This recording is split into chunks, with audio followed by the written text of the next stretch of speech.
Hi guys, I hope you are comfortable, maybe lying down, maybe sitting with headphones, letting the world outside quiet down for a little while. Tonight we are going to drift into a different kind of story. It is not the kind of history full of fast action or rushing voices. It is the kind of story that moves slowly, like a heavy machine rolling across endless fields. The kind of story you can close your eyes to while still hearing every detail, as if you are there. We are going to talk about what it was like to be a tanker on the Eastern Front during the Second World War. Not just numbers, not just dates, but life itself inside the steel belly of a machine that could protect you and kill you at the same time.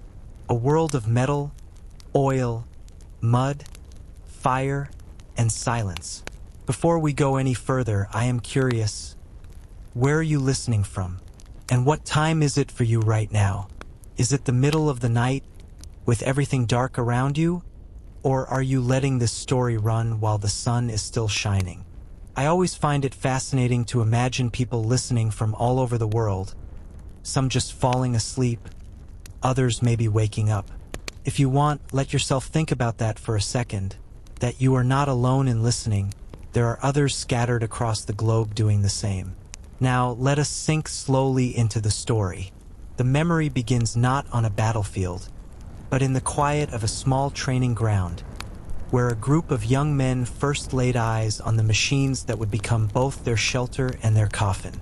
For the man telling this story, let us call him Ivan, a common enough name.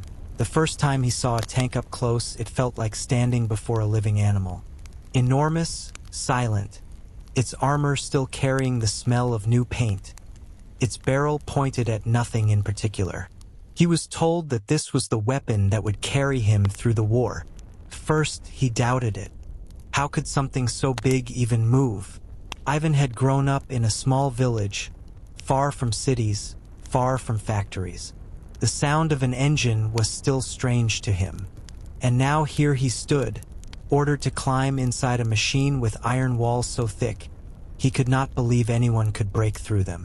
Yet, at the same time, the instructors told them stories of enemy shells piercing armor, of tanks burning like dry wood. It was a contradiction that stayed with him forever. The tank felt like both invincible armor and fragile coffin. The first time he crawled inside, he noticed the smell first. Not the smell of war yet, but the smell of oil and grease, mixed with leather straps and metal dust. It was not pleasant, but it was the smell of something serious. The space was cramped, far smaller than he had imagined from the outside. For men would have to share this belly of steel. Commander, gunner, driver, loader. Each had his position, his little corner, his set of levers and handles. There was no room to stretch, no room to move freely. Sitting inside felt like being swallowed by the machine. The instructors were harsh. They barked commands, demanded quick reactions, punished hesitation. Ivan still remembered how his hands trembled the first time he pulled a lever to start the engine. The roar that followed seemed to shake not only the machine but also his bones. It was loud, unbearably loud, and from that moment on, silence would never sound the same to him again. The days of training blurred into weeks. Driving across muddy fields, loading shells with aching arms, learning how to spot targets through narrow slits. The crew became closer each day. There was Sasha, the driver, a short man with quick hands who seemed to understand engines better than he understood people. There was Mikhail, the gunner, tall and quiet, who spoke rarely but had eyes like steel. And there was Anatoly, the loader, the youngest of them all, barely more than a boy, who smiled even when everyone else was silent. Together they formed something like a family, not chosen but forced together by war, and yet, slowly, they grew to trust one another. The nights were the hardest during training. The barracks were cold, the straw beds thin, and hunger was constant. They whispered to each other in the dark, about home, about food, about girls they had left behind. And already, even before the front, there were rumors, endless rumors. Stories of German tanks that could cut through steel like butter, stories of villages burned to the ground, of soldiers vanishing without a trace. The truth was hard to separate from imagination, but each rumor pressed a little more weight on their young shoulders. Still, there were moments of strange peace. Ivan remembered one evening, when the sun was setting behind the training field. The tanks were parked in a line, their shadows stretching across the ground, and for a moment they looked like monuments instead of machines. The world was quiet. The men smoked cheap tobacco, their laughter soft, as if they were afraid to break the fragile silence. In that moment, Ivan thought maybe he could grow used to this life. Maybe the war would not reach him after all. But deep inside, he knew it would. Everyone knew it would. The train cars were waiting. The front was calling. And once you stepped onto that road, there was no return. That was the beginning of life inside steel. A life of waiting, of roaring engines, of endless fields. A life where every day might be the last, and yet where every small detail, a warm cup of soup, a joke whispered in the dark, the faint glimmer of stars above an open hatch, mattered more than anything. And so, the story of Ivan the tanker begins. Training was supposed to prepare them for war, but for Ivan and the others, it felt like being reshaped into something different, something harder, something less human. Every morning began before sunrise, when the sky was still gray and mist hung over the ground. A whistle blew, boots struck the dirt in rhythm, and cold water splashed their faces. They marched, drilled, and carried shells heavier than they had ever imagined. The shells were awkward, clumsy things, not just pieces of metal but symbols of the weight they would soon carry into battle. Inside the training fields, tanks lined up like giant beasts at rest. Each one was dented already from countless exercises, their armor scratched and blackened from exhaust. The instructors said that a tanker had to know his machine better than his own brother. They drilled that phrase into every soldier until it stuck like a second heartbeat. Ivan found that strange at first. A brother was flesh and blood, someone who could laugh, who could bleed, who could hug you. How could a machine compare? But the more time he spent inside the tank, the more he understood. The levers, the gears, the engine, they were not just parts. They responded to care, to patience, to attention. A single mistake could stall the machine, or worse, get you killed. Slowly, the tank became more than steel. It became a companion, stubborn, heavy, but alive in its own way. The bond with his crew grew at the same time. It started with small things. Sasha swearing at the frozen engine on a bitter morning, Mikhail quietly correcting Ivan's sight adjustments, Anatoly humming folk songs under his breath while cleaning the shells. These were fragments of ordinary life stitched into something extraordinary. They were not chosen to be together, but soon they could not imagine being apart. One memory stayed sharp in Ivan's mind. It was during a long day of maneuvers, when the instructors forced them to drive in circles across fields turned to rivers of mud by melting snow. The tank sank, lurched, clawed its way forward. The crew sweated, cursed, shouted above the roar of the engine. At one point, the machine nearly tipped sideways into a ditch. The commander's voice barked an order. Sasha's quick hands pulled the levers at the last moment. The tank groaned, shuddered, and pulled itself free. When they finally stopped, breathing heavy, mud splattered on their faces, they laughed together for the first time. A real laugh, the kind that shakes away fear if only for a moment. That night, they shared bread in the barracks. The crusts hard, the portions small, but it tasted better than anything Ivan had ever eaten. Not because of the food, but because it was eaten together with men who had just pulled one another through danger. From that moment on, Ivan realized they were not strangers. They were crew. The instructors were relentless. They shouted at mistakes, punished hesitation, and demanded endurance that seemed impossible. Yet there was a method in their cruelty. They knew the front would not forgive softness. They drilled until Ivan's arms ached from loading shells again and again, until Sasha could drive blindfolded, until Mikhail could hit a target almost without aiming. They taught them how to repair broken tracks in the dark, how to listen to the engine for signs of trouble, how to survive inside the steel coffin when everything around was chaos. There were also lessons no one spoke aloud, but everyone understood. How to hide fear, how to joke when the silence grew heavy, how to let anger pass without breaking bonds. Ivan noticed how the older instructors, veterans of battles already fought, carried themselves. They were men with sunken eyes, their voices hoarse, their movements sharp and economical. When they looked at the recruits, there was no softness in their gaze. It was as if they saw already who might survive and who might not. In quiet moments, the rumors returned. Soldiers whispered about the German tanks. Tigers, they called them, beasts of steel with armor so thick that shells bounced off like stones on water. Some said the Germans had machines faster, stronger, better than anything they were training on. Others claimed that was only fear talking, that bravery and numbers mattered more. But no matter what the truth was, the shadow of those stories lingered over every exercise.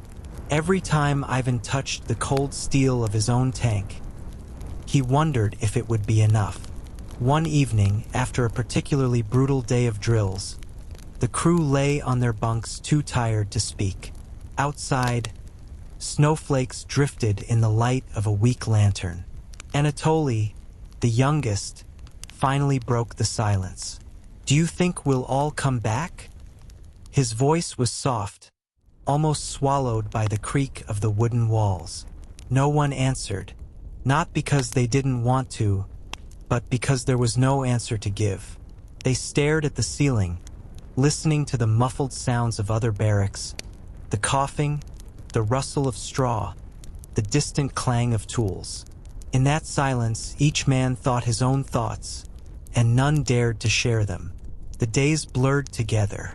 Training, eating, sleeping, waking, always with the tank waiting outside. Ivan's body hardened. His hands grew calloused, his back sore, his eyes sharper. He was no longer the village boy who had first stepped onto the training ground, staring at the tank in disbelief. He was becoming a tanker, and though he didn't realize it then, the transformation was already permanent. One night, while lying awake, Ivan listened to the distant rumble of a train. It reminded him of the stories whispered among the recruits, that soon those trains would carry them eastward, into the lands where war already raged, into the fields of fire and smoke, into the unknown. The thought should have filled him with dread, but instead he felt a strange calm, perhaps because he knew he would not go alone. He would go with Sasha, with Mikhail, with Anatoly. For men in one machine, bound together by steel, by duty, and by something even stronger, the fragile thread of trust. That trust was the real armor, and soon they would test how strong it truly was. The order came without warning. One gray morning, while frost still clung to the barracks windows, the recruits were lined up and told to gather their things. The time for training was over. The front awaited them. No one cheered. No one smiled. The silence in that moment weighed heavier than any shouted command. They moved quickly, stuffing small bundles of belongings into worn bags. A change of clothes, a letter or two, perhaps a lucky charm hidden in a pocket. Most of what they carried now would fit inside the tank anyway. The machine was not only their weapon, but their home, their coffin, and their shield. Outside, the tanks were already being loaded onto flatbed train cars, their dark silhouettes looming against the pale sky. The engines were silent, but it felt as if they were waiting, like animals about to be unleashed. Ivan climbed onto the wooden steps of a boxcar. Inside, the air was thick with the smell of straw and coal smoke. Soldiers packed tightly together, some sitting on crates, some standing shoulder to shoulder. The train jolted forward with a metallic groan, and the journey began. The rhythm of the wheels was hypnotic. The sound was steady, endless, as if the train itself was breathing. Through the cracks in the wooden boards, Ivan caught glimpses of the passing countryside. Villages with thatched roofs, fields covered in frost, forests stretching into mist. Children sometimes stood by the tracks, waving. Old women pulled shawls tighter around their shoulders, their faces unreadable. Cows grazed slowly, unaware of the war moving past them. Inside the car, the soldiers spoke in low voices. Some played cards with makeshift decks. Others slept with heads resting on their knees. Anatoly, restless as always, asked questions about what the front would look like. "Do you think it's like the stories?" he whispered. "Will we see burning tanks everywhere? Whole villages destroyed?" Mikhail, silent, gave no answer. Sasha only shrugged, chewing on a piece of bread as if it were the only certainty left. At night, the train never stopped. The countryside disappeared into darkness, broken only by the occasional flicker of a lantern at a station, or the brief glow of fires in the distance. The cold seeped in through the wooden slats. Soldiers huddled together, wrapping coats tighter, sharing what little warmth they could. Ivan tried to sleep, but his mind wandered. He thought of his village, of the fields he used to work in the summer, of his mother's quiet voice calling him in for supper. The memories felt distant, fragile, like something from another life. The closer they came to the front, the more the land changed. The villages grew fewer. The fields turned to wastelands of mud and broken fences. Craters dotted the earth like scars. Burned-out houses stood with blackened chimneys rising into the gray sky. Once, through a gap in the boards, Ivan saw the twisted wreck of a tank lying on its side, its tracks torn away, its turret melted into the earth. No one spoke when they passed it. They didn't need to. The image stayed in their minds long after the wreck had disappeared from view. The train eventually slowed, groaning as if reluctant to continue. Soldiers stirred, adjusting belts, stretching sore limbs. Ivan felt his heart beat faster. When the doors slid open, cold air rushed in, carrying with it the smell of smoke, oil, and something else. Something metallic, sharp, almost like blood. The station was little more than a collection of broken buildings. Civilians moved through the ruins quietly, their faces pale, their eyes tired. They glanced at the soldiers but did not speak. The tanks were unloaded with thunderous crashes as metal met wood. Engines roared to life, coughing thick black smoke into the freezing air. Ivan climbed into his machine, the familiar smell of oil wrapping around him like a heavy coat. Inside, it felt both safe and suffocating. The hatch closed above his head, cutting off the sky. Only the narrow slit of the driver's visor remained, and through it, he saw the world shift as the tank lurched forward. The convoy rolled out slowly, the ground trembling beneath them. Ahead stretched endless roads, muddy and torn by ruts, bordered by forests that seemed to lean inward like silent witnesses. Villages appeared occasionally, most of them little more than ruins. Sometimes, people emerged from the wreckage. Women carrying buckets, children wrapped in rags. Their eyes followed the tanks, not with joy, not with anger, but with a kind of hollow curiosity. Ivan wanted to wave, to say something, but inside the tank there was no way to reach them. The machine moved on and the people faded behind. The days blurred into one another, driving, waiting, halting, moving again. Nights spent in the tank or under tarps beside it, the ground frozen and unforgiving. Meals were brief, thin soup, a crust of bread, sometimes nothing but tea boiled black. The men spoke less now. The silence of the front was different from the silence of training. This one was heavier, filled with things unspoken. Then came the first sound of distant artillery. At first it was faint, like thunder far away, but as the days passed, it grew closer. The ground seemed to hum with vibrations. Sometimes, in the distance, Ivan saw flashes on the horizon, brief bursts of light against the dark sky. Each time, his stomach tightened. When the convoy finally stopped near a small forest, orders came down. This was the staging ground. The front was only a few kilometers ahead. The crews were told to prepare their machines, check every lever, every bolt, every shell. The air was thick with exhaust as dozens of tanks sat in rows, their engines warming, their crews working silently. The forest around them was alive with noise.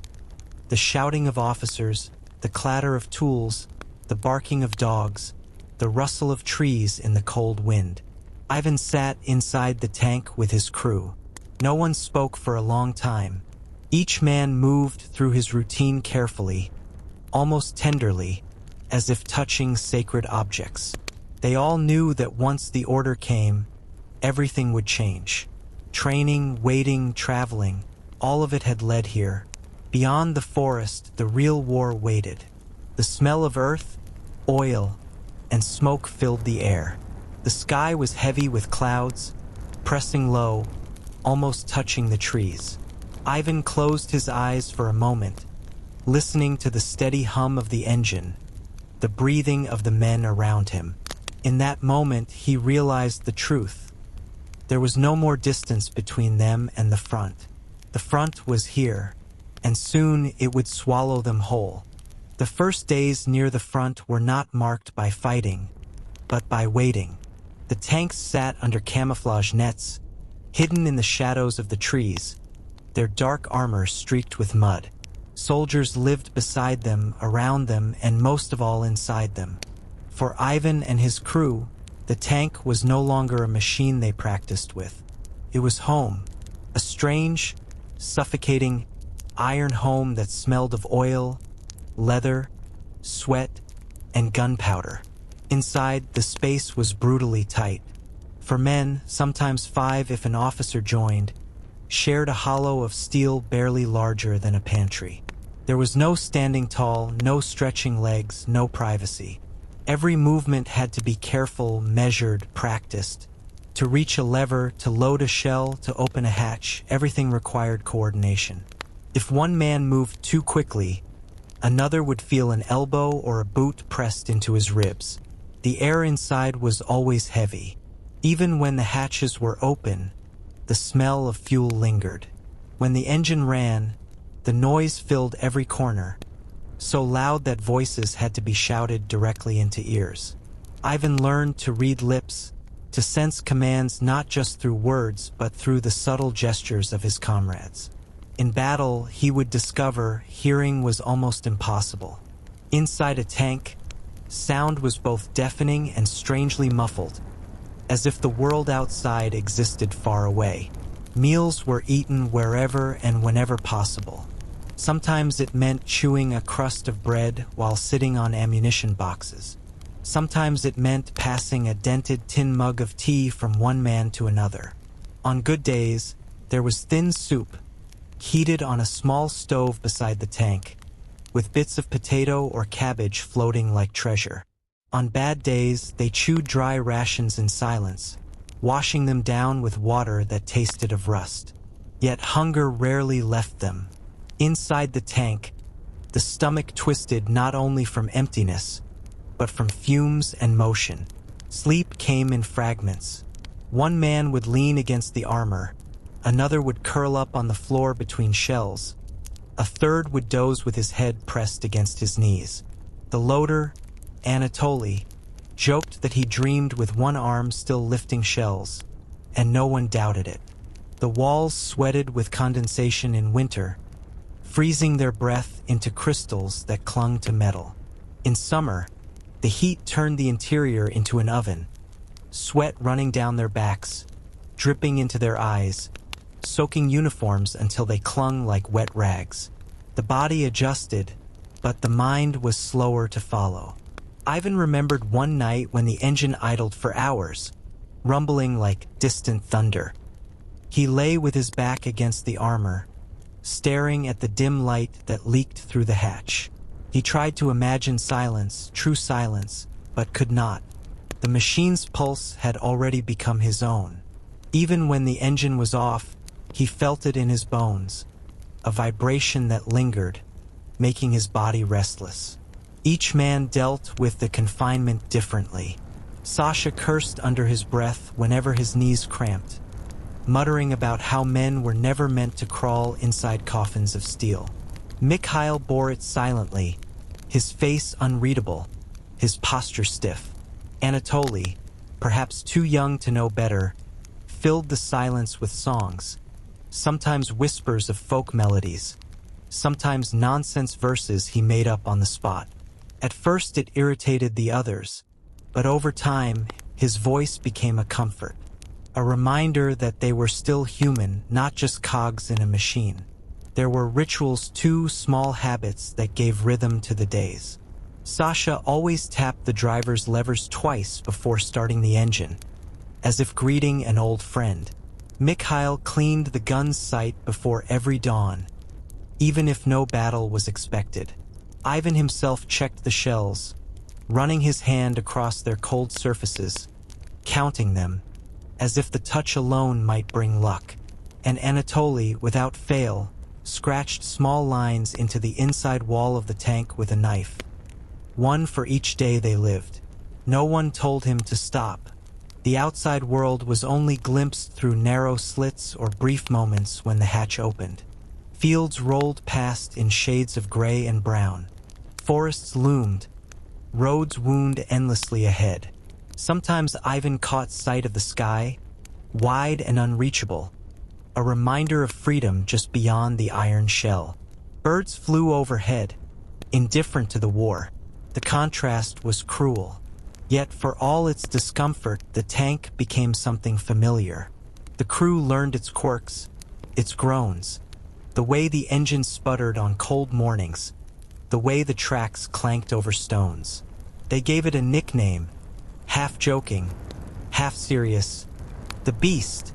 It was not elegant, not graceful, but it was theirs. Every dent in its armor, every scratch in its paint, became part of their story. At night, when the tanks were silent and the forest around them whispered with wind, Ivan sometimes climbed halfway out of the hatch to breathe the cold air. The stars above stretched endlessly, glittering in a sky untouched by smoke. For a moment, he would feel both small and infinite, caught between earth and heaven. Then he would climb back down, closing the hatch, sealing himself once more inside steel. The life of a tanker was not just fighting. It was waiting, sweating, shivering, eating poorly, sleeping worse. It was learning to live in a space so small that the beating of another man's heart became part of your world. It was surrendering comfort, privacy, even silence, for the sake of surviving together. The cold of the Russian steppe seemed endless. Every morning the ground was coated in frost, and the metal of the tank felt like ice against our hands. Gloves helped, but only so much. We learned to move quickly, never letting bare skin rest on steel, for it could cling like glue. Life inside the tank was not only about fighting the enemy. It was about enduring the environment itself, a silent adversary no less dangerous than Soviet shells. The cramped interior became both a prison and a refuge. Inside, the air was thick with oil, sweat, and smoke. The smell clung to our uniforms, our hair, even our skin. Sometimes, when the hatches were closed tight, the fumes made us dizzy, and our eyes watered until we could hardly see. Yet, in a strange way, the tank became a kind of home. We knew every bolt, every lever, every sound of its engine. We knew which groan of metal meant normal strain, and which vibration meant a problem was coming. My crew were my brothers. Hans, the loader, was quick with jokes, often to lighten the mood. He had a way of making us laugh even when we hadn't eaten in days. Ernst, the driver, was quiet, steady, a man who kept his thoughts to himself but whose hands on the controls were as sure as any surgeon's. Otto, the gunner, had eyes that never seemed to blink. He stared through the sights for hours, unshaken by fatigue. And me, somehow, I found myself the one holding all of us together, though I often felt just as uncertain as they were. One night, while camped in a shattered village, we gathered in the shell of a half-destroyed house. The walls were black with soot, and snow blew in through broken windows. We made a small fire with scraps of wood and huddled around it. The flames gave off little heat, but the glow made us feel human again. Hans produced a tin of coffee he had been hoarding, and though the brew was weak and bitter, it felt like a feast. We shared stories quietly, voices low, as if not to disturb the ghosts of the house. Otto told us of a rumor he had heard from another unit, that somewhere ahead, a Soviet tank brigade had been ambushed, and German forces had taken dozens of prisoners. Supposedly, those prisoners were being forced to march west, barefoot in the snow. Hans shook his head at the cruelty, muttering that no one could survive long like that. Ernst said nothing, only stared into the fire, his eyes reflecting the flames. I remember wondering if we were truly different from those we fought, or if war turned us all into the same creatures, driven by orders and survival. The war was not only fought with shells and bullets, but also with whispers, rumors of enemy reinforcements, of German victories or defeats, of the possibility of going home by Christmas. Each rumor was like a spark, sometimes giving hope, other times extinguishing it. We lived in a world of uncertainty, where even time seemed strange. Days blurred together. Nights were endless. The calendar had no meaning. The only measure of time was how long the tank engine ran before it needed repair, or how many shells remained in the storage racks. And yet, there were moments of strange beauty. Driving across the vast steppe under a sky filled with stars, I sometimes felt as though we were tiny figures in an endless story, a tale written across the heavens. The land was harsh, but it was also hauntingly beautiful. Wide open fields stretched forever, dotted with blackened ruins of villages. Birch trees stood like pale sentinels against the snow, and rivers lay frozen, glittering under the moonlight. It was in these moments that I felt both the weight of our situation and a strange sense of awe. We were small, fragile men, sealed inside a machine of steel, moving across a land so vast it could swallow entire armies. Every day was survival. Every night was a gift. And somewhere, always, was the knowledge that the enemy was waiting, just beyond the horizon. Life inside the tank was a strange mixture of monotony and terror. Days began before the sun rose, with frost biting through layers of clothing, and ended long after it set, when darkness pressed down on the land like a heavy blanket. The machines never truly slept. Engines idled, waiting for orders, their throaty growl a constant companion. Every vibration, every hum of the steel belly beneath us reminded us that we were alive, yet in danger. Trust became our most valuable possession. Inside that confined space, there was no room for suspicion or distraction.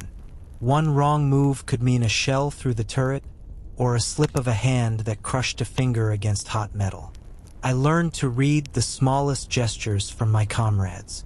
Hans, the loader, would lift shells with a rhythm that told me he was nervous before he spoke it aloud. Ernst, the driver, barely touched the controls when exhausted, but the machine obeyed him like an extension of his own body.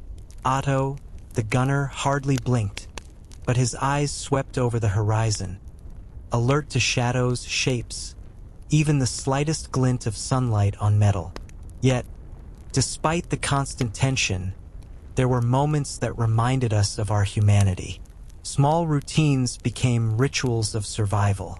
We shared cigarettes in whispered breaks, passing them carefully, knowing that the smell of tobacco clung to our uniforms longer than any sweat or oil. Coffee, brewed from a tiny field stove, tasted like gold. Letters from home were treasures, read over and over, even when the ink smudged from damp fingers. Sometimes we laughed, small, fragile laughter that felt like rebellion against the war surrounding us. One evening, as frost formed on the edges of the tank hatch, Hans began singing quietly. At first, it was just a few notes of a folk song, soft and trembling. Slowly, the melody filled the cramped space, weaving around the smell of oil and the cold metal walls. We listened, some in silence, some humming along, letting the sound fill the silence between us. For a moment, the tank was no longer a coffin, no longer a weapon. It was a small room with warmth, with life, with connection. But the war was never far from our minds. Even while laughing or whispering songs, we were aware of the world outside. Every flash of light in the distance, every distant thunder of artillery, every rumble through the frozen earth reminded us that the front was close. The stories of tanks destroyed overnight, of comrades vanishing in the mud, were not idle rumors. They were warnings. They were truth. Repairing the tank became a sacred duty. If the engine sputtered or a track shifted, all of us dropped everything to fix it. We learned to improvise using scrap metal, pieces of wood, even tree branches to keep the machine moving. Once, during a particularly bitter cold spell, a track had snapped entirely. Hans and I crawled underneath, fingers numb, trying to align the heavy links while the tank shivered above us like a sleeping beast. A single mistake could trap us, crush us. Yet somehow we worked in perfect rhythm.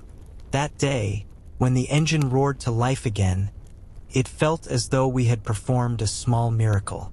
Conversations inside the tank ranged from practical to philosophical. We debated which foods were least unpleasant, which roads were safest, whether the war would ever end. We speculated about the enemy, not out of curiosity, but to understand them, to survive. Otto once remarked that fear was universal. No matter the uniform, no matter the language, every man knew the pulse of danger. That idea lingered in my mind, a reminder that the war outside was not just a battle between nations, but a shared struggle of human survival. The nights were particularly difficult. Without sunlight, time lost meaning. Stars seemed distant, indifferent. The tank became a capsule, vibrating softly with the engine, a cocoon and a cage all at once. In the darkness, shadows played tricks on the eyes. Every sound, a branch snapping, a distant explosion, a soldier coughing, could trigger adrenaline, fear, and instinctual readiness. Yet we learned to live in that tension, to make peace with it, or at least a truce. Occasionally, rumors reached us from other units. Stories of ghost tanks rolling through forests, of German commanders who disappeared mysteriously, of villages untouched by war when every surrounding area was destroyed. We did not know what to believe, yet these tales became part of our world. They filled long hours when the tanks sat idling, when snow covered the fields and silence stretched on. The line between reality and legend blurred, but in that uncertainty, we found a strange comfort. The war was chaotic, yes, but the stories reminded us of wonder. For Ivan, each day inside the tank was a mixture of fear, camaraderie, and tiny victories. Every sunrise meant another day survived. Every functioning engine, every shell loaded correctly, every laugh shared in the cramped steel interior became proof that, even amidst the war, humanity endured. And so, our lives continued. For men, one machine, moving steadily through a world that seemed both immense and fragile. A rhythm of metal, frost, and whispered stories. Soon, the rhythm would break, and the chaos of battle would arrive to test everything we had learned, everything we had become. The Eastern Front was a land of extremes. One day, the wind cut through the forest like a knife, carrying snow that clung to the soldiers' coats and froze eyelashes into brittle icicles. The next, the sun beat down on endless fields, turning mud into thick, sticky traps that slowed the tanks to a crawl. For Ivan and his crew, it was a test not only of skill or courage, but of endurance against the very climate itself. Winter was relentless. Temperatures dropped so low that metal became unyielding and unforgiving. Every hatch, every lever, every inch of exposed steel felt like a threat. Frostbite was a constant danger. Fingers went numb, toes lost feeling, and even breathing became difficult as cold air cut deep into the lungs. Inside the tank, warmth was scarce. The engine offered some relief, but the heat never reached evenly. We huddled together, sharing whatever body warmth we could, sleeping in shifts to make sure no one froze completely through the night. Snowstorms could appear without warning, turning forests and plains into white deserts. Roads vanished under drifts, and the tank sometimes had to plow through fields that had once been villages. Visibility dropped to mere meters, and even the loudest voices carried only a few feet. Every movement required extreme caution. One wrong step outside the tank could mean sinking into a snowdrift, disappearing, or worse, being caught by enemy patrols while exposed. Summer brought its own torments. Inside the tank, the sun reflected off steel and turned the interior into an oven. Metal burned to the touch. Sweat soaked through uniforms, blinding eyes, and the smell of heated oil mixed with human sweat into a suffocating haze. Water was scarce, and rations often dried out before they could be eaten. Soldiers became exhausted, irritable, and prone to mistakes. Even the smallest task, turning a lever, loading a shell, maintaining the engine, required monumental effort. The ground itself was an enemy. Mud stuck to tracks, thick and black, and tanks could become trapped for hours or even days. Every day, the crew had to work together to free machines, digging with spades and sometimes using every bit of wood, rope, or scrap metal to push, lift, and pull. The physical toll was immense. Blisters, bruises, muscle strain, and fatigue were constant companions. Ivan learned to move carefully, conserving energy while never neglecting his duties. Hunger and thirst were another constant. Meals were irregular and often consisted of stale bread, thin soup, or scraps of meat preserved in cans. Tea was sometimes available, weak and bitter, but enough to keep morale slightly alive. Soldiers would share, trade, and even steal when necessary, but within the crew, trust remained unbroken. They relied on each other, not just for survival, but for mental stability. Every ration shared was a tiny act of humanity in the middle of chaos. Illness spread easily. Frostbite, hypothermia, heat stroke, and dysentery were common. If a man became too weak to move, the tank could not wait. Some were left behind, others carried as best they could. Ivan saw comrades fall silently, faces pale, bodies trembling, yet somehow still trying to maintain dignity in the most degrading of circumstances. Survival was always uncertain, a lottery determined by climate, stamina, and sometimes sheer luck. Despite all this, small moments of normalcy existed. A shared laugh over a minor mishap, a brief moment of beauty in the morning frost sparkling on a forest branch, or the fleeting warmth of the sun on a tired shoulder. These moments were treasured because they were rare, delicate sparks in the constant struggle. They reminded the crew that life was still present, even if reduced to survival. The extremes of the Eastern Front were not just physical. They were psychological. Isolation, monotony, and the never-ending tension created a heavy weight on the mind. The sound of artillery in the distance, or the unexpected silence after it, could trigger panic. Every noise outside the hatch, every shadow on the snow was examined, calculated, feared. Yet the crew adapted. They learned to endure, to remain vigilant without surrendering to terror, to find comfort in routine and in each other. By the time Ivan and his crew had spent weeks navigating the frozen forests and sun-scorched fields, they had changed. Bodies hardened, minds sharpened, senses heightened. They were no longer just soldiers or recruits. They were tankers forged by hardship, bound by steel and snow, sun and mud. They understood, without saying it aloud, that these conditions were as deadly as any enemy shell, and perhaps even more relentless. The Eastern Front was not simply a place to fight. It was a force to survive. And every day survived within its grasp was a quiet victory. The first shot came without warning. One moment, the snow-covered forest lay silent. The only sounds the low rumble of engines and the wind rustling through bare branches. The next, a sharp, echoing crack shattered the calm. The ground trembled, sending vibrations through the tank's steel hull. Our hearts jumped in unison, a thundering pulse that matched the machine beneath us. Inside, the crew reacted instinctively. Otto swung the turret toward the sound, his hands gripping the controls like lifelines.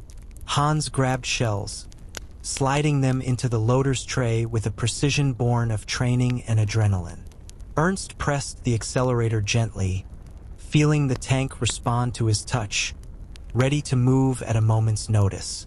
And I, clutching the map and scanning the horizon through the narrow slit, realized that everything we had learned in training was about to be tested for the first time. The forest erupted with movement. Shadows shifted, branches snapped under unseen weight, and a sudden explosion rocked the ground beside us. Snow sprayed into the air, and for an instant, it felt as if the world had tilted sideways. The smell of burned earth and oil filled the air, thick and choking. Inside the tank, the noise was deafening. The engine roared, metal groaned, and the vibrations seemed to penetrate every bone. Voices shouted, commands overlapping, urgency cutting through fatigue. We fired our first rounds with hands that trembled slightly, shells leaping from the tray into the cannon. The recoil jolted the tank, rattling every joint, every rivet, and yet we moved as one. Otto's eyes narrowed on the target, calculating angles, distance, and speed. Hans counted shells aloud, a rhythm to steady the chaos. Ernst adjusted the driver's levers in perfect time, ensuring that we were always positioned to strike or retreat. Every second stretched into eternity. The enemy was near, but obscured by smoke, snow, and twisted trees. Flashes of light hinted at armored shapes moving toward us, and the ground shook with the impact of distant artillery. Ivan felt fear, yes, but also a strange exhilaration. This was what they had trained for, what they had prepared for in the cold, cramped tanks, the endless drills, the constant vigilance. Yet now, with the enemy alive and breathing somewhere beyond the trees, the abstract became terrifyingly real. The first hit came. A nearby tree exploded in a shower of wood and snow, thrown by a shell from an unseen source. The tank shuddered violently as if acknowledging the presence of the threat. Inside, we clung to the walls, gripping levers, adjusting sights, shouting warnings. Hans muttered a curse under his breath, and Otto's calm precision did not waver, though his jaw was tight. Ernst's hands ached on the controls, muscles straining, and I felt my own pulse in every finger, every toe, every thought. Time fractured. Each moment contained an eternity of action and reaction. We fired, moved, ducked, adjusted. Communication was minimal. We relied on instinct and unspoken understanding. A flash of metal here, a burst of smoke there, the echo of distant artillery. These became our guides. Each man inside the tank operated as if we were a single organism, every nerve, every muscle, every thought contributing to survival. Outside, the forest bore the marks of war instantly. Trees splintered, snow churned into mud, the earth scarred by shell impacts. Occasionally, figures moved through the ruins. Some enemy soldiers, some the remnants of civilians caught between battle lines. Ivan caught glimpses of their faces through the slit in the hatch, and each sight added weight to the adrenaline and fear inside. War was no longer a concept. It was alive, immediate, and horrifyingly intimate. Hours passed, though it could have been minutes or days. The cold seeped into our bones. Soot and smoke coated every exposed surface. And yet the tank moved, fought, survived. Exhaustion collided with alertness. Hunger and thirst faded under the sheer force of survival instinct. By the end of the skirmish, when the forest finally fell silent again, the tank was scratched, dented, and smoked, but intact. The crew was shaken, exhausted, yet unbroken. We climbed out, our breath steaming in the cold air, and surveyed the aftermath. Snow was blackened with soot, trees lay twisted, and the silence that followed was almost worse than the noise. Each man looked at the other, silent acknowledgement passing between us. We had faced the enemy, survived the first taste of battle, and were forever changed. The first combat experience was not glorious. There was no triumph, no cheering. Only the weight of reality, the taste of fear, the reminder that the Eastern Front demanded everything: skill, endurance, courage, and an unwavering bond between men and machine. The forest settled into silence after the first skirmish, but inside the tank, the echoes of battle lingered. Every dent, every scratch in the steel seemed to whisper the memory of the fight. We moved slowly, cautiously, inspecting the machine. The engine coughed once or twice, shuddered, and then settled back into its low hum. Ernst checked the treads, scraping frozen mud and splinters of wood from the links. Hans counted shells again, muttering quietly, as if the numbers themselves could reassure him that we had survived. Our bodies protested. Muscles ached from hours of tension, adrenaline fading into fatigue so heavy that even sitting still felt like a chore. Fingers were cut and scraped from gripping levers, shoving shells, and adjusting metal plates. Frostbite lingered on exposed skin, despite gloves and scarves, and every movement reminded us of the cold that seemed to cling to the very bones. Some bruises we hadn't noticed during the fight now burned when touched, proof that the body remembered more than the mind wanted to acknowledge. Yet the mental exhaustion was heavier than the physical. Inside the tank, silence grew oppressive. Each man reflected in his own way. Otto sat with eyes half closed, staring at the ceiling of steel, his hands trembling slightly. Hans lay back against the armor, jaw tight, trying to will his heartbeat back into a steady rhythm. Ernst ran his fingers over controls again, as if checking them could reorder reality, make it simpler, safer. I leaned against a wall, listening to the faint hum of the engine, replaying the moments of the fight in my mind, over and over, analyzing every move, every reaction, every choice. The tank itself seemed to absorb our fatigue. Every groan of metal under its own weight, every vibration of the engine, echoed the strain inside us. We cleaned it carefully, checking joints, oil levels, and ammunition. Even minor repairs felt monumental after the exertion of combat. A twisted lever, a dented hatch, a worn track link, each could become lethal in another encounter. Working together in these quiet moments, moving slowly, methodically, we rebuilt both the machine and ourselves. Food and water were small mercies. A tin of soup, thin but warm, became a feast. Bread, shared carefully, tasted richer than any meal in barracks or trains. Coffee, brewed over a small field stove, was almost celebratory. We ate quietly, speaking in hushed tones. Conversation felt unnatural, yet necessary, a tether to reality, to normalcy, however fragile. Sleep was fitful. The adrenaline that had carried us through battle made rest difficult. Every sound outside the tank, a falling branch, a distant rumble, a shift of snow, made the body tense again.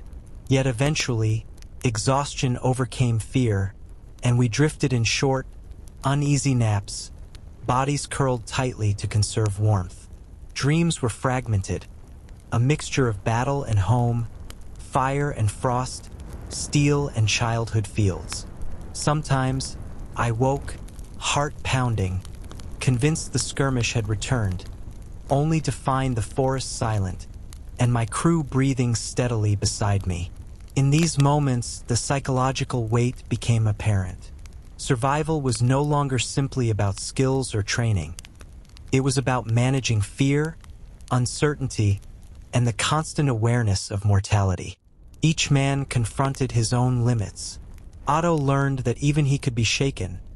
Hans discovered that laughter could not always mask terror. Ernst realized the fragility of routine, and I understood the delicate balance between leadership and shared vulnerability. Yet even amidst the aftermath, subtle threads of life persisted. The wind carried the faint scent of pine and smoke from distant villages. Birds, hesitant, began to emerge from trees. Snow melted in patches where the sun broke through, revealing frozen grass and scattered debris. Each small sign of life reminded us that the world beyond war still existed, and that in some small way, it could endure alongside the destruction. By nightfall, the tank was clean, functional, and ready. The crew, though exhausted and quiet, had strengthened bonds that only shared terror could forge. We understood, without speaking, that the next engagement would be more demanding, more dangerous. But for now, in this fragile calm, there was reflection. There was recognition of survival, of resilience, and the strange comfort of having endured together. The Eastern Front was unforgiving, relentless, and vast. Yet, after the first battle, a seed of understanding took root in each of us. The machine was not just our weapon. It was our home, our sanctuary, and sometimes the only thing standing between life and oblivion. The Eastern Front was not only a land of snow, mud, and steel. It was also a land of people, of stories whispered in hushed tones, of villages that seemed frozen in time. As we moved through the shattered countryside, the crew began to notice traces of life that persisted despite the war. Smoke curling from chimneys, faint laughter in the distance, children's footprints in the snow. Reminders that humanity endured even in the most desolate places.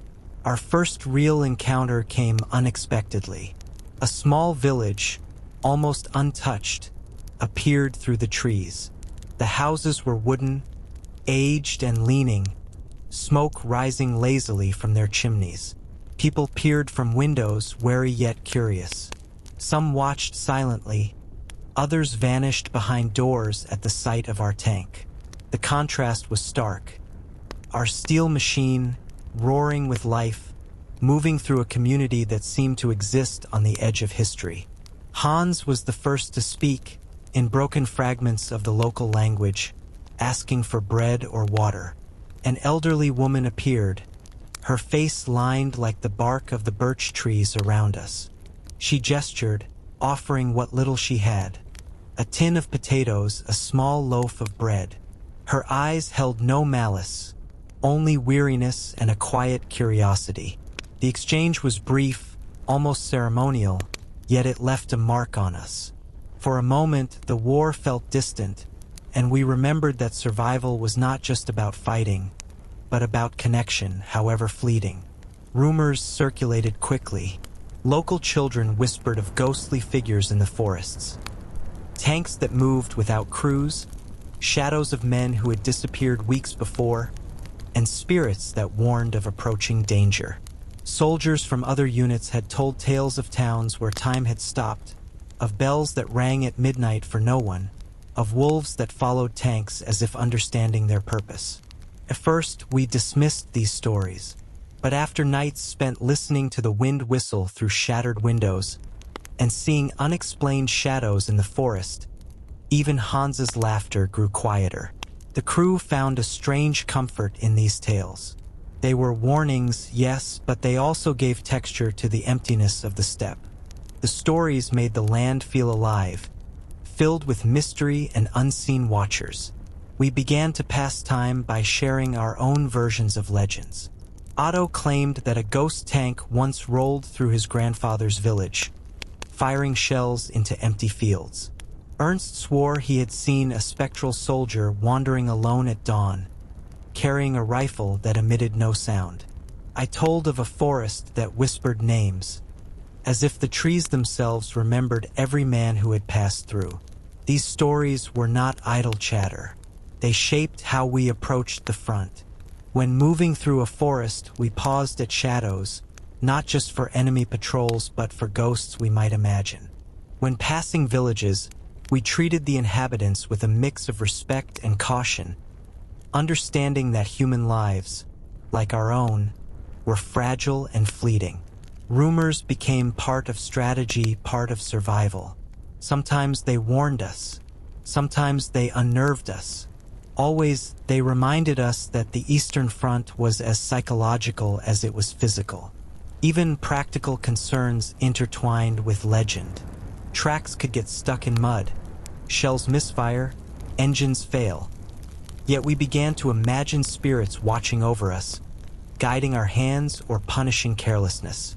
Hans would mutter under his breath, "Let the forest not swallow us tonight," before crawling under the tank to inspect the undercarriage.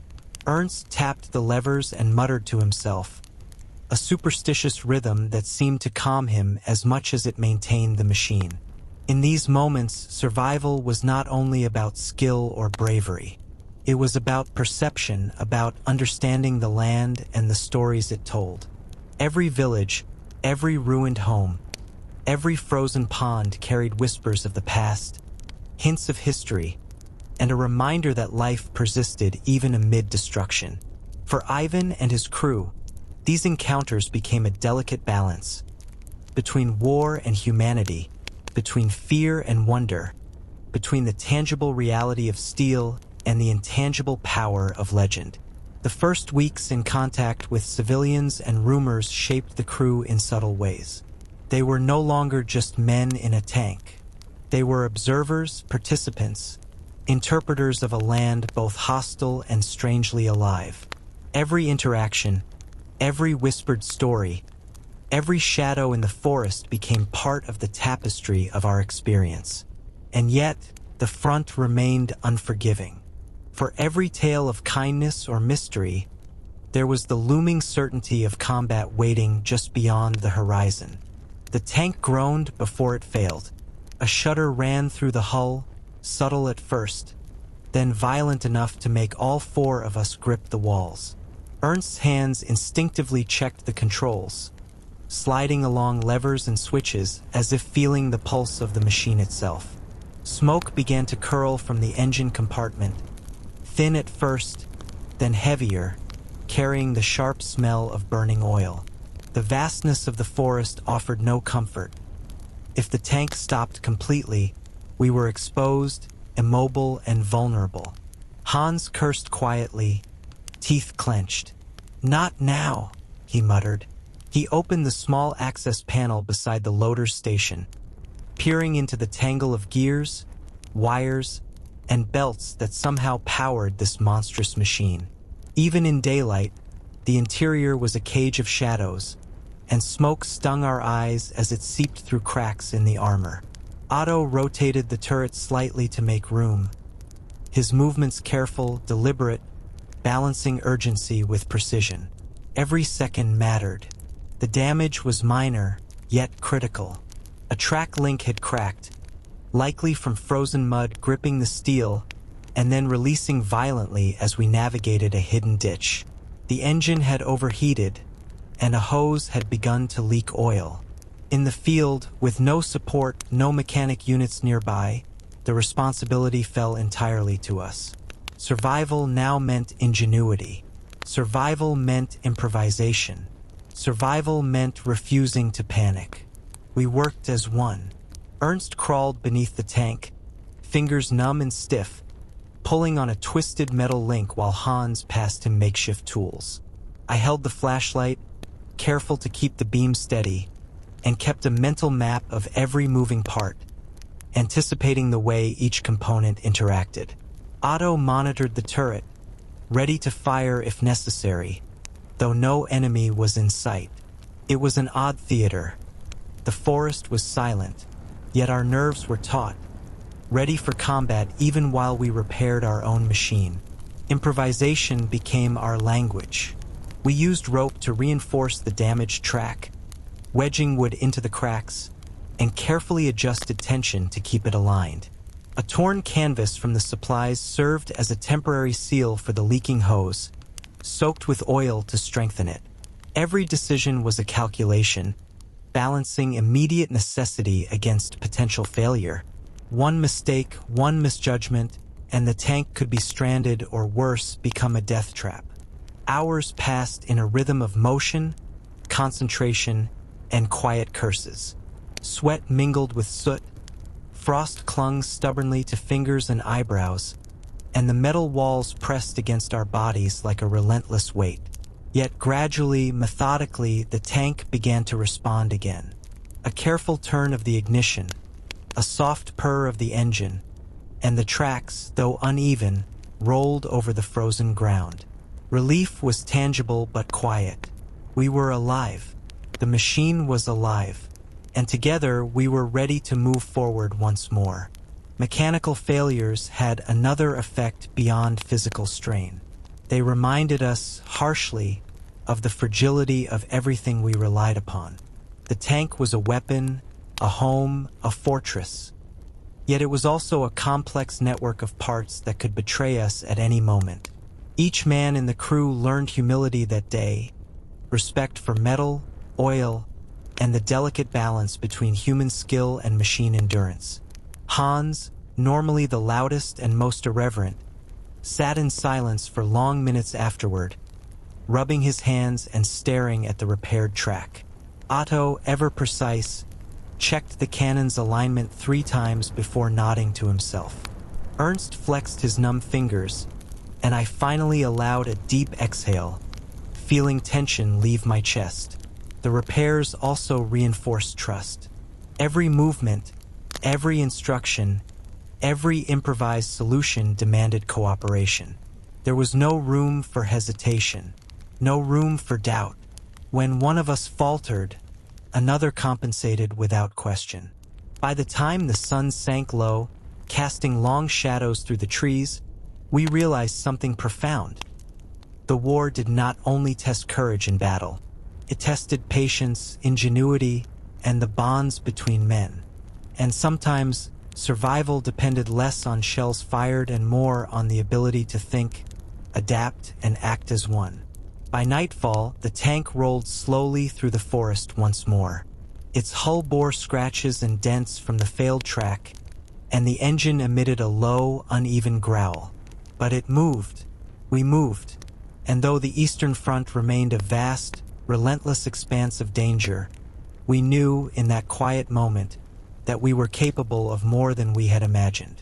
We had learned to bend circumstance to our will, even if only temporarily. The forest grew darker, the wind colder, yet inside the tank, a fragile confidence had emerged.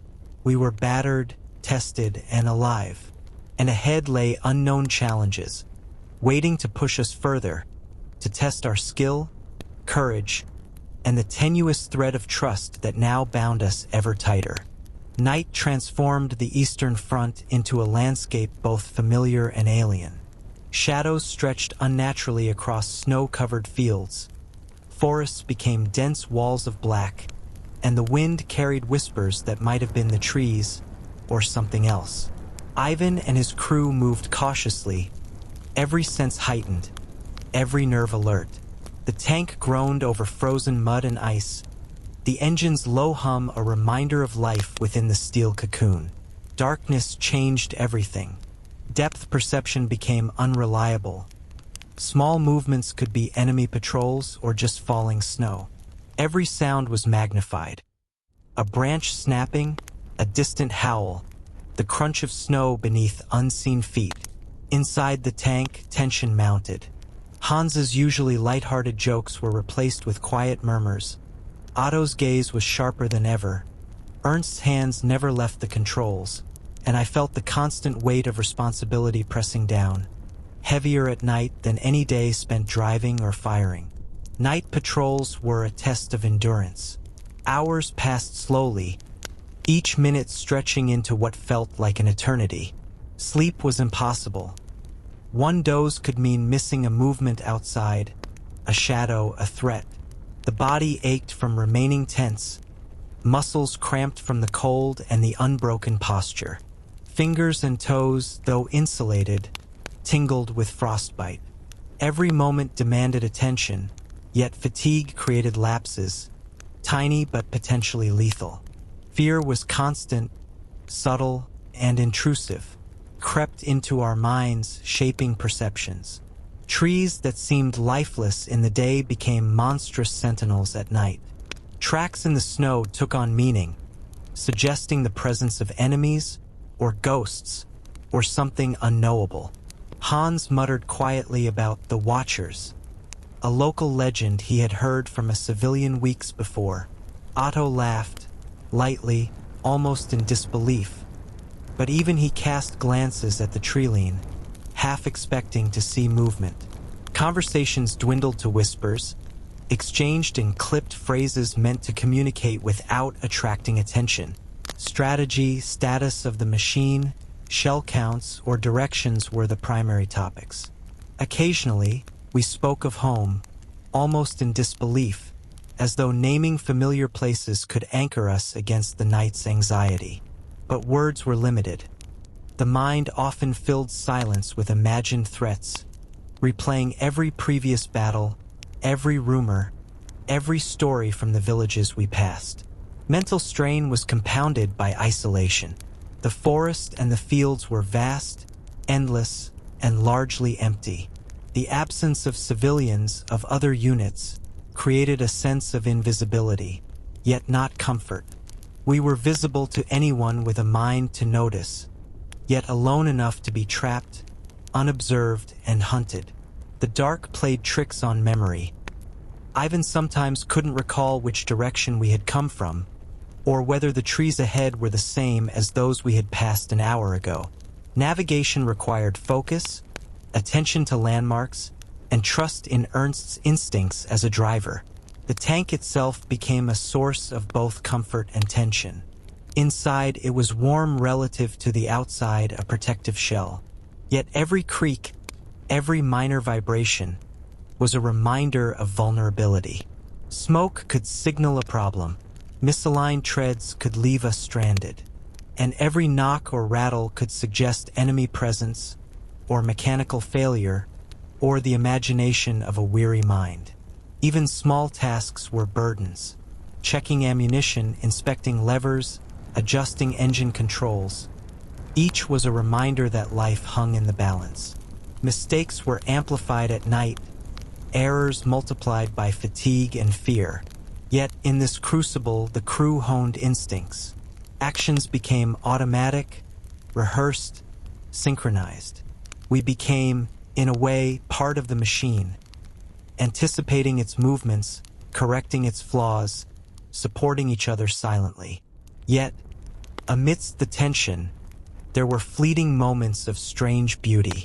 Stars, piercing the darkness, reflected off ice and snow, creating a surreal landscape. The wind whispered through the forest, carrying the faint smell of smoke or wood. Ivan sometimes caught himself imagining a world beyond the war. A warm home, laughter, fields untouched by combat. These thoughts were dangerous, almost indulgent, yet they reminded us that survival was not only a physical task, but also a mental one. Night patrols continued for hours. Each turn, each pause, each sound tested courage and vigilance. Every shadow became a story, every noise a potential threat. Yet slowly, we began to understand the rhythm of darkness. We learned to distinguish the natural from the threatening, to balance fear with action, and to preserve sanity while remaining alive. By the time dawn began to tint the horizon, the crew was exhausted but intact. The night had tested us, stretched the limits of body and mind, yet we had endured. The Eastern Front was unforgiving, and the dark had shown us that survival was not merely a matter of skill, but of awareness, trust, and relentless vigilance. Supplies were never guaranteed. On the Eastern Front, the line between abundance and scarcity could shift in hours, depending on the weather, the enemy, or sheer chance. Ivan and his crew quickly learned that rationing was not a choice but a necessity. Cans of soup dwindled faster than expected, bread hardened, and water became a treasure more precious than gold. Every morsel, every drop, had to be measured, shared, and preserved with meticulous care. Traveling through abandoned villages offered opportunities and risks. Some homes contained forgotten stores, tins of meat, barrels of potatoes, jars of preserves. But many were traps. Floors could collapse under frozen debris, and the shadows often concealed remnants of previous battles, unexploded shells, or booby traps left by fleeing soldiers. Ivan approached each building with caution, assessing windows, doors, and roof lines before anyone stepped inside. Hans often muttered about bad luck and ghosts, referring to local legends, but even he knew that in these moments, superstition mixed with strategy. Damaged ammunition added another layer of tension. Shells sometimes had dents, rust, or cracked casings, a result of harsh travel or improper storage. Otto handled them with extreme care, checking fuses and casings, weighing the shell in his hand, listening for imperfections. A single mistake could mean a misfire or worse, an explosion inside the tank itself. Even minor damage required adjustments, improvisation, or improvising the load sequence to reduce risk. Each shell became more than a weapon. It was a responsibility, a symbol of survival, a matter of life and death. Water was perhaps the most pressing concern. Frozen ponds could thaw unpredictably, offering unsafe drinking sources. Rain collected in rusted barrels or hollowed-out containers was filtered, boiled, and sometimes rationed to a few sips per man. In desperation, snow was melted, but even that was insufficient during long stretches of movement. Each sip was savored, a small victory in a landscape otherwise dominated by loss and hardship. Scavenging required balance between urgency and caution. The crew would dismount in pairs or individually, scanning abandoned fields, barns, and roadsides for anything usable. The forest hid both resources and dangers. Wolves, hidden in shadows, sometimes observed from a distance. Enemy patrols could appear without warning. Every step was deliberate, measured, and calculated. Misjudging a moment could result in death or at least in severe injury. Despite scarcity, small ingenuity preserved the crew's function. Pieces of scrap metal became tools. Cloth scraps were patched over torn uniforms or used to insulate the tank's interior. Rusted barrels were repurposed as stoves or water containers. Broken wooden crates were transformed into makeshift seating or storage. Each act of improvisation reinforced morale, turning desperation into an exercise of skill and creativity. Food scarcity also magnified tension among the crew. Arguments occasionally flared over the distribution of rations, even if briefly. Hans might grumble about portion sizes, Otto about the quality of the soup, Ernst about timing and preparation. Yet these disagreements were tempered quickly by necessity. Outside the tank, hunger meant vulnerability. Cooperation was essential. Each man relied on the others not only for survival but for the preservation of order, sanity, and life itself. In these moments, mental resilience was as critical as physical endurance. The crew shared stories of home, recounted past meals or forgotten flavors, and imagined gardens, markets, and bakeries far from the front. These narratives were fleeting escapes, tiny islands of comfort in an ocean of uncertainty. Yet they reinforced one truth. Even when the world stripped them of comfort, humans still sought connection, memory, and taste of life beyond survival. By the end of each day, the tank was more than a machine. It was a mobile base of operations, a storage unit, a refuge from hunger, cold, and danger.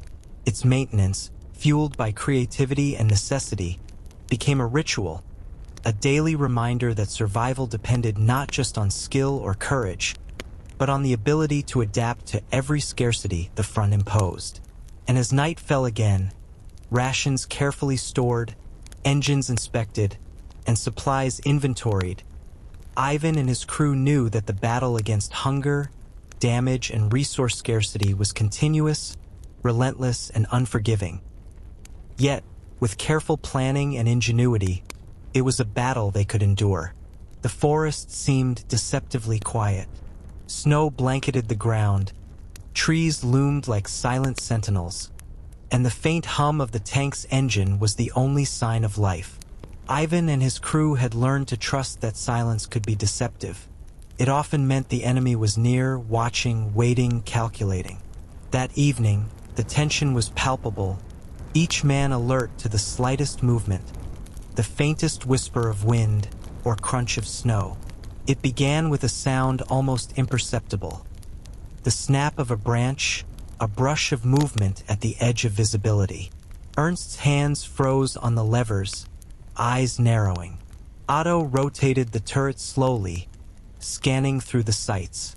Hans pressed his ear to the metal, listening for rhythm or pattern in the forest's whispers. I strained to identify shapes, shadows, anything out of place. The forest was alive, but its life was no longer benign. It was reconnaissance, stealth, and hidden threats. Enemy scouts moved quickly, silently, blending with the shadows. They were not seeking confrontation outright. Their goal was observation, mapping our position, reporting back. Yet even the smallest misstep could trigger engagement, and in the frozen forest, missteps were inevitable. A shot rang out suddenly, echoing through the trees, followed by the sharp ping of bullets ricocheting off armor. The patrol had been spotted, and the trap snapped shut. Inside the tank, training and instinct merged. Otto adjusted the turret, tracking movement with precise calculations. Hans loaded shells with rhythmic urgency, fingers numb but accurate. Ernst maneuvered the tank, sliding over frozen mud and hidden ditches, seeking cover while maintaining the ability to return fire. I shouted warnings, relaying visual cues, my voice tense but controlled. Every second mattered. Hesitation could be fatal. The skirmish was a blur of movement, flashes of steel, and the echo of gunfire. Shadows darted between trees, revealing glimpses of uniforms, rifles, and faces half hidden by winter camouflage. Our cannon roared, the recoil jarring yet precise. Each shot aimed not just to hit, but to disrupt, confuse, and protect.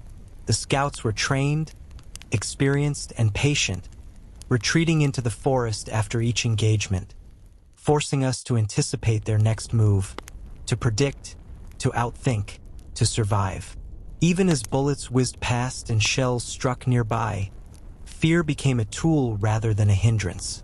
It sharpened senses, focused attention, and reinforced the trust between us. Hans and Otto exchanged no words, only gestures, a language of survival honed by shared experience.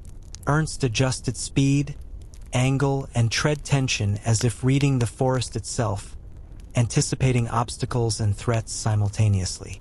Every motion was a negotiation between life and death, instinct and intellect, training and improvisation. The scouts' persistence revealed another layer of the Eastern Front: unpredictability. No map could account for the shadows. No routine could prepare for the sudden flash of rifles, the hidden pits, or the forest's deceptive depth. The crew learned to adapt instantly, shifting from offensive to defensive maneuvers, retreating to cover, advancing cautiously, observing patterns, and adjusting tactics on the fly. Victory was measured not in enemy casualties, but in survival, in the ability to continue moving, continuing the mission. After the engagement, silence returned, heavier and more oppressive than before. The forest seemed to breathe around us, holding memories of the skirmish in every tree, every mound of snow, every hollow in the earth. The tank, scratched but intact, carried us forward, while the crew's thoughts remained behind, replaying every movement, every decision, every fortunate strike of luck. Fear lingered, a shadow over relief, reminding us that the front offered no permanent safety, only temporary reprieve. These encounters were lessons as much as battles.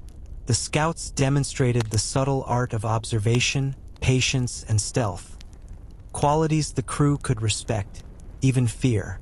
They reminded us that survival depended not only on firepower but on perception, adaptability, and the willingness to endure uncertainty. Each skirmish left marks beyond the metal, in muscles, in nerves, in memory. The Eastern Front was not just a battlefield. It was a crucible, shaping those who survived it into something sharper, more cautious, more aware. As night approached again, the tank moved slowly through the forest, treads pressing into frozen earth.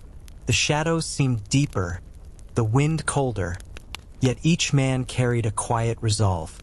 Encounters with enemy scouts had reinforced one truth: vigilance was life, adaptation was survival, and even the smallest mistake could be irreversible. Yet we endured, we moved forward, and in that persistence we found a fragile kind of strength. Winter on the Eastern Front was relentless, a force that did not distinguish friend from foe. One morning, the forest was silent, but the calm was deceptive.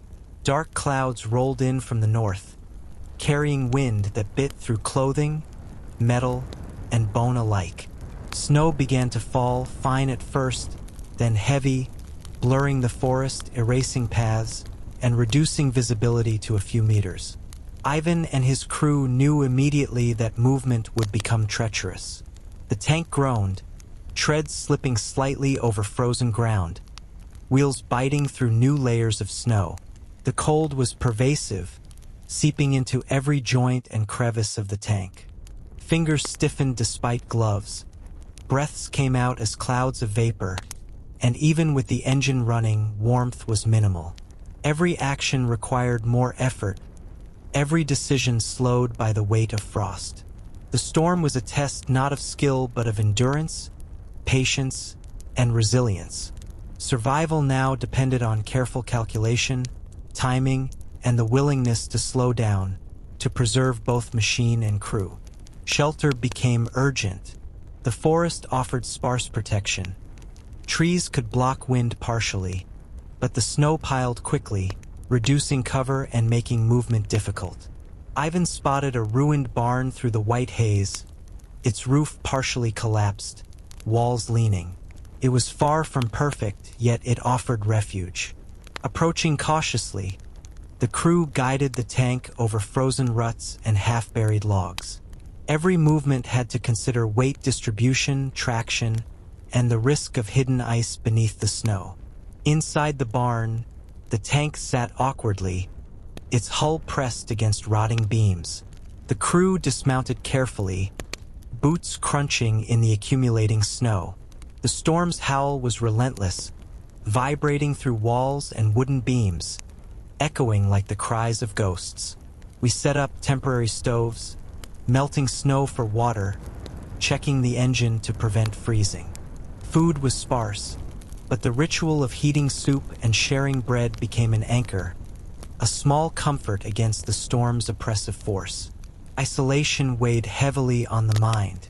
Hours passed slowly, and the forest outside seemed endless and indifferent. Hans stared at the walls of the barn, muttering fragments of local legends about spirits in winter storms that lured men away from safety. Otto inspected tools obsessively, hands frozen but steady, each click of metal a counterpoint to the storm. Ernst paced the tank, checking mechanisms, preparing for any sudden movement outside. I sat quietly, listening to the wind, letting it penetrate every thought, every memory, every sense of control. Conversations turned inward, reflective. We shared stories of other winters, times before the war, memories of warmth, of laughter, of meals that did not need rationing. The stark contrast made the present more acute, yet also reminded us of what we fought to preserve. Not victory alone, but life, human connection, and memory. Even in the freezing isolation, there was a strange form of camaraderie, strengthened by mutual endurance. The storm tested ingenuity as much as courage. Ice formed in critical parts of the tank. Minor cracks threatened leaks. The roof above groaned under snow's weight. We reinforced beams with scrap wood, applied oil to frozen hinges, and insulated openings with cloth and spare canvas. Each action was an exercise in survival, a demonstration that war was not fought only against enemies but against circumstance itself. As night fell, the storm reached its peak. Visibility dropped to nearly zero outside. Snow drifted into the barn despite makeshift barriers. Inside, the crew sat together in quiet vigilance. Exhaustion pressed against every bone, yet sleep was tempered by the knowledge that any lapse could mean disaster. In that tension, a bond formed, one of endurance, shared responsibility, and the recognition that survival depended not solely on strength or skill, but on constant attention, adaptability, and trust in one another. By dawn, the storm had passed, leaving a transformed landscape. Snow blanketed the forest, shimmering under a pale sun, untouched and deceptive in its beauty. The crew emerged, bodies stiff but spirits quiet and resilient. The tank, scarred by frost and stress, was ready once more. Winter had tested every limit of the body, the mind, and the machine. Yet the lesson was clear. On the Eastern Front, endurance was as critical as firepower, and every storm survived was another day closer to whatever uncertain future awaited. The river stretched ahead like a sheet of glass, frozen solid yet treacherous, reflecting the pale morning light with a deceptive calm. Ivan and his crew approached cautiously, aware that the ice could betray them at any moment. The Eastern Front was not only a battlefield against men. It was a constant negotiation with nature itself. One wrong calculation, one overlooked fracture in the ice and the tank, and all of us inside could vanish beneath the frozen surface. Ernst moved slowly, testing the ice with a long pole, listening for cracks and hollow sounds. Otto observed from the turret, scanning both banks, noting the subtle signs of thawing, areas where currents might have weakened the ice below the surface. Hans, meanwhile, calculated distances, marking a path that would distribute weight evenly. Every step was deliberate, cautious, as if the frozen river itself was a sentient observer judging our passage. The first few meters were tense but uneventful. The treads crunched over brittle ice, sending vibrations through the hull. But soon, faint cracks began to echo beneath us, sharp and irregular. The tank shuddered slightly, a warning that the weight was testing the river's limits. Otto adjusted speed, moving slower, careful not to create resonance that might fracture the ice. Ernst positioned sandbags and timber under the treads where possible, reinforcing vulnerable spots, while Hans monitored the edges, ready to signal any imminent failure. Crossing a frozen river was not merely a mechanical challenge. It was a psychological trial. Every groan of metal, every distant crack, echoed in the minds of the crew. Fear was constant, but it was disciplined, focused, channeled into careful observation and deliberate action. The river, like the battlefield, demanded respect. We learned quickly that nature was an equal opponent. Silent, impartial, and unforgiving. Halfway across, a sudden sound made all four of us freeze. The sharp bark of a distant dog, or perhaps the crunch of snow under unseen footsteps. Enemy scouts, perhaps patrolling the far bank, could be observing. Otto rotated the turret slowly, scanning through the frosted lenses, but nothing moved. The tension persisted, a reminder that danger on the Eastern Front could appear simultaneously from both man and nature. Every decision, from speed to path choice, carried consequences that could be irreversible. The final meters were the most nerve-wracking. Cracks appeared more frequently, the ice trembling beneath the massive weight of the tank. Ernst shouted directions, Hans signaled corrections, Otto adjusted throttle and alignment. The tank seemed to groan in protest, yet inch by inch it moved forward. It was a delicate choreography of trust, instinct, and courage. Each man depended on the other's awareness and precision, knowing that a single mistake could be fatal. Once safely across, the crew allowed themselves a moment of quiet relief. The river behind us was pristine, yet ominous, a reminder of how precarious survival had been.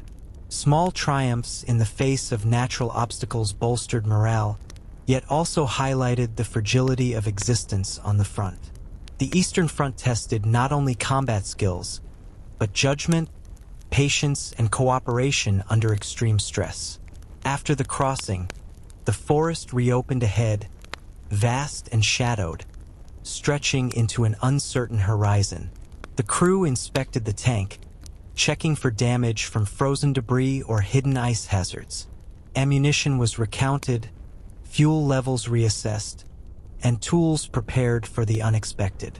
Nature, as much as the enemy, was now a persistent presence demanding respect, ingenuity, and vigilance. Strategic challenges extended beyond mere movement. Crossing rivers could slow progress, expose positions to enemy observation, and complicate coordination with other units. Decisions about timing, approach, and potential threats were constant. Ivan realized that each natural obstacle was not just a physical trial, but a lesson in anticipation, adaptation, and calculated risk, skills that were as essential to survival as shooting accuracy or mechanical knowledge. By nightfall, the river was far behind, but its lessons lingered. The crew had endured yet another challenge, a combination of mechanical skill, teamwork, and disciplined fear management. The Eastern Front was an arena where both man and machine were tested against enemies seen and unseen, where survival depended on respect for every aspect of the world, from enemy scouts to the silent strength of ice beneath steel tracks. The Eastern Front was not only a landscape of snow, mud, and metal. It was also a landscape of stories. Rumors traveled faster than bullets, whispers of heroic tanks that appeared like phantoms, impervious to fire and capable of turning the tide of entire battles. Ivan and his crew heard these tales from soldiers, civilians, and even enemy deserters, each story slightly different, yet all equally compelling. Hans was the first to react with excitement, leaning over the turret's edge, eyes bright. They say one tank rolled through an entire village, untouched, its cannon firing without pause, he exclaimed. Otto, more skeptical, frowned but listened intently. Ernst, normally quiet, muttered that even a legend could inspire, could give courage, or could make men reckless. And I found myself caught between fascination and disbelief. aware that these stories could shape behavior as strongly as any order from headquarters. The crew's encounters with these stories often began with notes scrawled on walls in abandoned buildings, messages left in mud, or casual mentions from villagers. Some spoke of tanks that moved like ghosts at night, others of crews who fought without food for days, surviving against impossible odds. These tales were not always accurate. Exaggeration, rumor, and imagination blurred the line between reality and myth. Yet their effect was undeniable. Morale could rise or fall depending on the version heard, shaping expectations and fears. Propaganda also played a role, both subtle and overt. Leaflets, radio broadcasts, and shouted slogans reminded men of the glory and inevitability of heroic machines, while enemy propaganda depicted invincible tanks as symbols of doom. Ivan and his crew observed how these narratives influenced behavior. Soldiers became more daring, sometimes overconfident, when inspired by tales of mechanical invincibility. Others, consumed by fear of unstoppable machines, hesitated, second-guessed, or froze under pressure. For Ivan's crew, the stories were both a source of inspiration and a psychological trial. The idea of a legendary tank surviving impossible situations reinforced their confidence in their own machine, yet it also set an unspoken standard, a measure against which failure would feel magnified. Every maneuver, every engagement, carried the silent pressure of living up to myth, of proving that human skill, courage, and ingenuity could match legend. Even mundane tasks were colored by these rumors. Repairing a broken track, managing damaged ammunition, or navigating treacherous terrain became opportunities to prove resilience, to emulate the bravery of tanks whispered about in stories. The crew often exchanged glances, acknowledging both humor and seriousness in equal measure, aware that while legend might exaggerate reality, it could also sharpen focus, unify purpose, and heighten attention to detail. At times, the stories felt almost supernatural. One evening, after hours of patrolling, Hans swore he glimpsed a tank moving silently across a distant hill. No engine noise, no tracks in the fresh snow. Otto shook his head, attributing it to shadow and exhaustion. Ernst laughed softly, remarking that if it were true, they should take notes for future inspiration.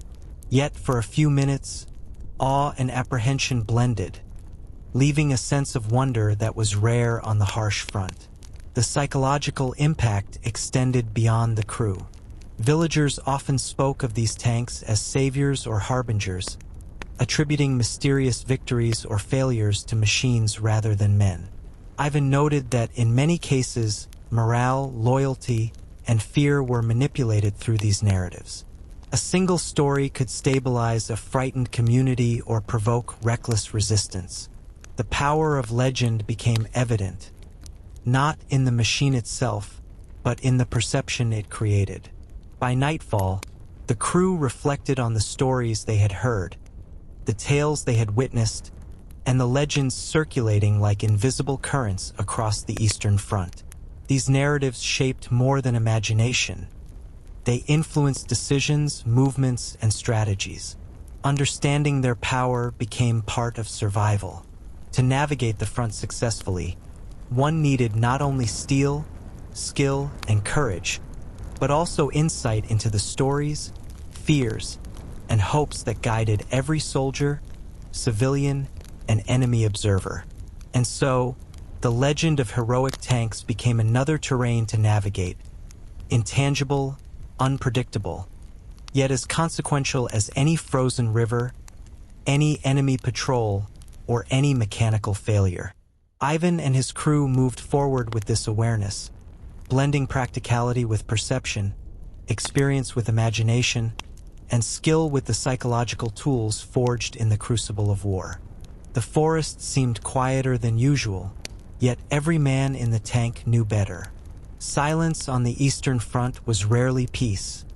It was a signal, a prelude to danger. Ivan and his crew moved cautiously, scanning the treeline, listening for the faintest irregularity in wind, snow, or animal sounds. The tank's treads crunched over frozen mud, but each step felt heavy, measured, as if the machine itself sensed the threat lurking nearby. Suddenly, the stillness shattered. A volley of rifle fire erupted from the trees ahead, bullets ricocheting off the tank's armor, shaking it violently. Otto reacted instantly, rotating the turret to identify the source while Hans loaded shells with practiced speed. Ernst adjusted the driver's seat, maneuvering the tank to minimize exposure while keeping options open. The forest had become a lethal maze, every tree a potential enemy position, every shadow a threat. The ambush was precise, coordinated, clearly planned. The attackers used the terrain expertly, approaching from multiple angles, forcing the tank to split attention between movement, observation, and return fire. Each decision had consequences. Turn too fast and risk sliding into a ditch. Hesitate and allow bullets to find gaps in armor. Advance recklessly and enter a trap. Fear was constant but disciplined, channeled into rapid calculations, coordinated action, and focused observation. The first minutes were a blur of motion, sound, and tension. Shells fired, striking trees and clearing enemy positions temporarily. The tank shuddered under each recoil, metal groaning in protest. Hans barked out distances and directions, Otto calculated angles, Ernst adjusted speed, and Ivan monitored the battlefield with a hawk-like focus. Coordination was vital. The forest amplified sound, distorted perception, and concealed threats that could emerge unpredictably. The ambushers adapted, retreating, repositioning, and probing for weak points. Their movements were subtle but effective, designed to test endurance, patience, and decision-making under extreme stress. Every shot fired by the tank had to consider not only impact but potential exposure, debris, and the possibility of collateral damage in confined spaces. Improvisation became instinctive, each crew member anticipating the next action without verbal cues, responding to the battlefield as a single, unified entity. Hours seemed to stretch unnaturally. The tank's engine heated, smoke curled into the frigid air, and snow began to drift through the treetops, muffling distant sounds. The crew's muscles burned from tension, eyes strained from constant vigilance, yet fatigue could not dictate action. Every pause, every hesitation was an opportunity for the ambushers. Survival demanded relentless focus, mental acuity, and the ability to act decisively under pressure. During lulls in the firing, Ivan reflected on the nature of the threat. Ambushes on the Eastern Front were not random. They were psychological as much as tactical. The enemy understood that disorientation, fatigue, and fear could compromise even a well-maintained machine and a skilled crew.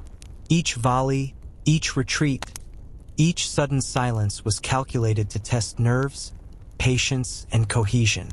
The forest itself became an ally to the attackers, its natural cover amplifying uncertainty and danger.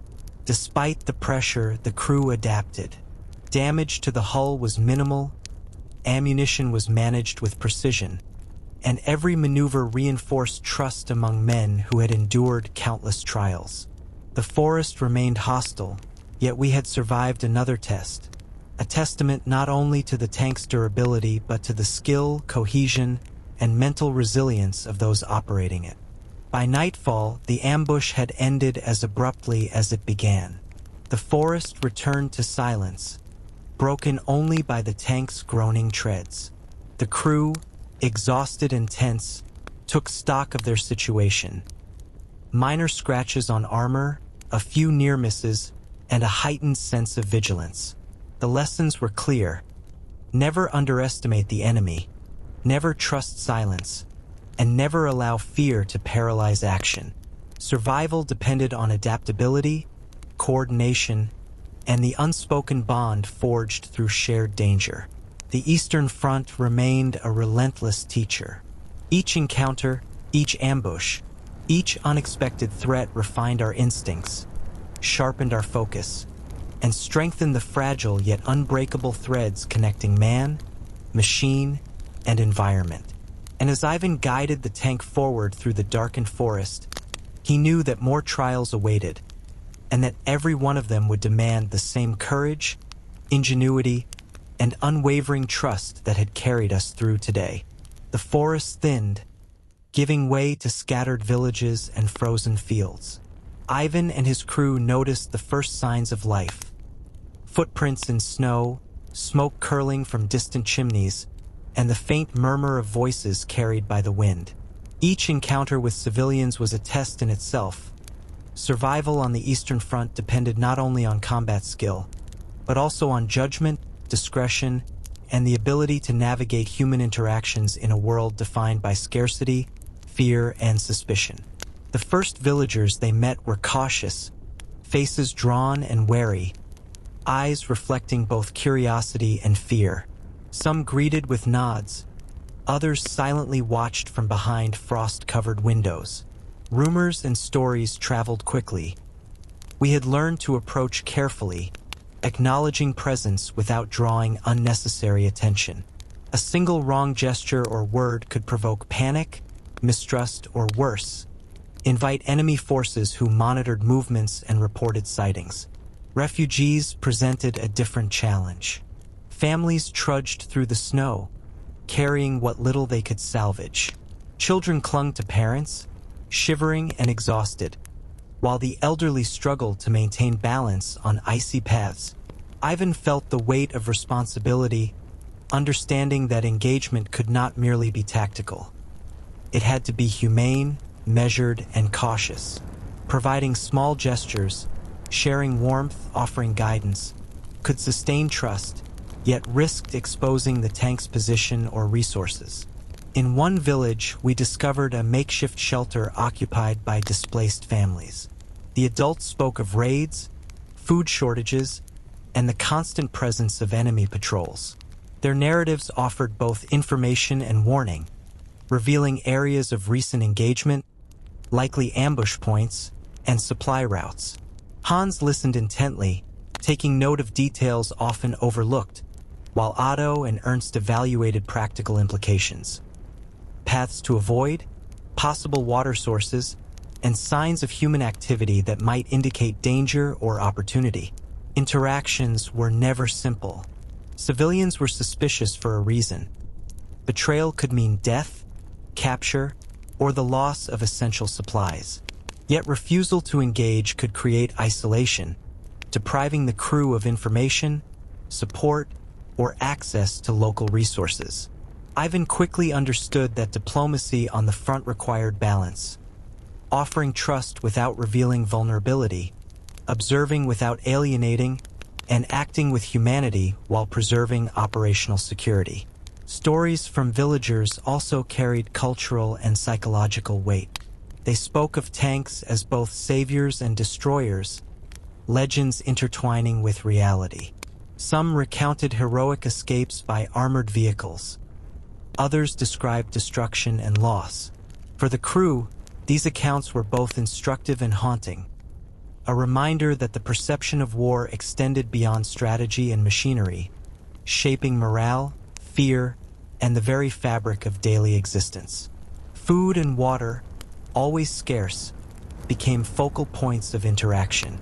Some villagers offered what little they had, cautiously testing the crew's intentions. Others required negotiation, exchange, or demonstration of goodwill. Every ration distributed or received became a microcosm of the larger struggle: trust, survival, and the complex dance between necessity and ethics on a war-torn landscape. By evening, the crew had gained knowledge, small supplies, and a renewed sense of perspective. Yet the encounters reinforced a fundamental truth. The Eastern Front was not merely a battlefield of metal and fire, but a landscape of human stories, resilience, and uncertainty. Each village, each family, Each interaction was a layer in the intricate network of survival, shaping not only tactical decisions, but also the psychological endurance required to endure endless winter, danger, and the persistent shadow of war.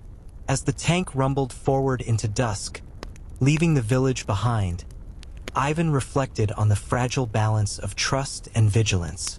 Civilians were allies, informants, and sometimes unpredictable variables.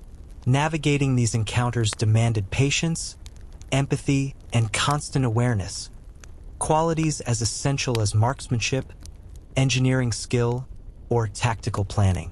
The crew carried these lessons silently, aware that every human interaction on the front could tip the balance between survival and disaster.